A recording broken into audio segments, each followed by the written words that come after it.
आज की कहानी है शिक्षा से बढ़कर कोई धन नहीं। एक था राजा। उन्हें पशु पक्षियों से बहुत प्यार था। वे पशु पक्षियों से मिलने के लिए वन में जाते थे। हमेशा की तरह एक दिन राजा पशु पक्षियों को देखने के लिए वन में गए। अचानक आसमान में बादल छा गए और तेज तेज बारिश होने लगी। बारिश होने के कारण उन्हें ठीक से कुछ दिखाई नहीं दे रहा था। राजा रास्ता भटक गए। रास्ता ढूंढते ढूंढते किसी तरह राजा जंगल के किनारे पहुंच ही गए।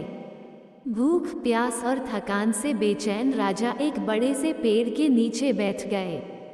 तभी राजा को उधर से आते हुए 3 बालक दिखाई दिए। राजा ने उन्हें प्यार से अपने पास बुलाया। बच्चों, यहाँ आओ, मेरी बात सुनो। तीनों बालक हंसते खेलते राजा के पास आ गए। तब राजा बोले, मुझे बहुत भूख और प्यास लगी है, क्या मुझे भोजन और पानी मिल सकता है? बालक बोले, पास में ही हमारा घर है, हम अभी जाकर आपके लिए भोजन और पानी लेकर आते हैं, आप बस थोड़ा सा इंतजार कीजिए। तीनों बालक दौड़कर गए और राजा के लिए भोजन और पानी ले आए।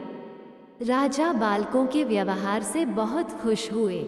वे बोले, प्यार बच्चों, तुमने मेरी भूख और प्यास मिटाई है। मैं तुम तीनों बालकों को इनाम के रूप में कुछ देना चाहता हूँ। बताओ तुम बालकों को क्या चाहिए? थोड़ी देर सोचने के बाद एक बालक बोला, महाराज, क्या आप मुझे एक बड़ा सा बंगला और गाड़ी दे सकते हैं? राजा बोले, हाँ हाँ, क्यों नहीं, अगर तुम्हें यही चाहिए तो जरूर मिलेगा। अब तो बालक फूले न समाया। दूसरा बालक भी उछलते हुए बोला, मैं बहुत गरीब हूँ, मुझे धन चाहिए जिससे मैं भी अच्छा अच्छा खा सकूं, अच्छे अच्छे कपड़े पहन सकूं और खूब मस्ती करूं। राजा मुस्कराकर बोले, ठीक है बेटा, मैं तुम्हें बहुत सारा धन दूंगा। ये सुनकर दूसरा बालक खुशी से झूम उठा। भला तीसरा बालक क्यों चुप रहता? वह भी बोला, महाराज, क्या आप मेरा सपना भी पूरा करेंगे? मुस्कराते हुए राजा ने बोला, क्यों नहीं, बोलो बेटा, तुम्हारा क्या सपना है? तुम्हें भी धन दौलत चाहिए? नहीं महाराज, मुझे धन दौलत नहीं चाहिए, मेरा सपना है कि मैं पढ़ लिख कर विद्वान बनूं। क्या आप मेरे लिए कुछ कर सकते हैं? तीसरे बालक की बात सुनकर राजा बहुत खुश हुए। राजा ने उसके पढ़ने लिखने की उचित व्यवस्था करवा दी। वह मेहनती बालक था। वो दिन रात लगन से पढ़ता और कक्षा में पहला स्थान प्राप्त करता। इस तरह समय बीतता गया। वह पढ़ लिखकर विद्वान बन गया। राजा ने उसे राज्य का मंत्री बना दिया।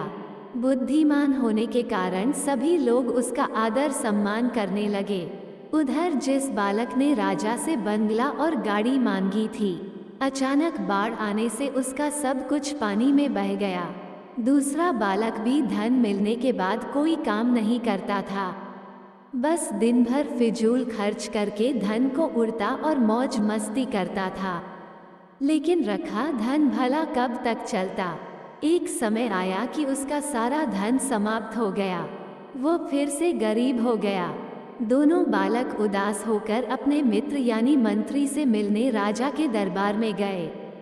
वे दुखी होकर अपने मित्र से बोले, हमने राजा से इनाम मांगने में बहुत बड़ी भूल की। हमारा धन, बंगला, गाड़ी सब कुछ नष्ट हो गया। हमारे पास अब कुछ नहीं बचा है। मित्र ने समझाते हुए कहा, किसी के भी पास धन दौलत हमेशा नहीं रहता। धन तो आता जाता रहता है, सिर्फ शिक्षा है जो हमेशा हमारे पास रहती है। धन से नहीं बल्कि शिक्षा से ही हम धनवान बनते हैं। दोनों बालकों को अपनी गलती पर बहुत पछतावा हुआ। उन्होंने तय किया कि हम भी मेहनत और लगन से पढ़ाई करेंगे और अपने जीवन को सुखी बनाएंगे।